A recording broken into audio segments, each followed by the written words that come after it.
नागपूर शहरात घरफोड्यांच्या वाढत्या घटनांमुळे नागरिकांमध्ये भीतीचं वातावरण आहे। चोरटे आता इतके निर्ढावले आहेत की घरात कुटुंबीय झोपलेले असतानाही चोरी करण्यास मागे पुढे पाहत नाही।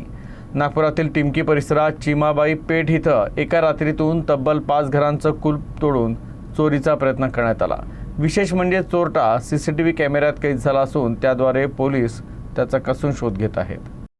मिळालेल्या माहितीनुसार टिमकी येथील चिमाबाई पेठ परिसरात राहणारे आकाश सूर्यवंशी हे MSF मध्ये कार्यरत आहेत। घटनेच्या रात्री ते ड्युटीवर गेले होते तर त्याच्या कुटुंबातील सदस्य घरच्या पहिल्या मजल्यावर झोपले होते। घरच्या खालच्या भागाला कुलूप लावण्यात आलं होतं। याच संधीचा फायदा घेत अज्ञात चोरट्यानं मध्यरात्री घराच्या मुख्य दरवाजाचे कुलूप तोडून आत प्रवेश केला आणि घरातील मौल्यवान वस्तूंवर हात साफ केला। चोरी केल्यानंतर आरोपीनं परिसरातील आणखी 4 घरांना लक्ष्य केलं। दीपक गुटकेवार, पुंडलिक गोडपागे आणि गोपाळ रणदिवे यांच्यासह एकूण 5 घरांची कुलपं तोडण्यात आली। मात्र इतर घरांमधून चोरट्यांच्या हाती विशेष काही लागलं नाही। सकाळी ड्युटीवरून परतल्यानंतर आकाश सूर्यवंशी यांच्या निदर्शनास घराचं तुटलेलं कुलूप आणि चोरी झाल्याचं आलं। त्यांनी तात्काळ तहसील पोलिसांना माहिती दिली। माहिती मिळताच पोलिसांनी घटनास्थळी धाव घेतली आणि श्वान पथकाच्या मदतीनं परिसरात तपासणी सुरू केली।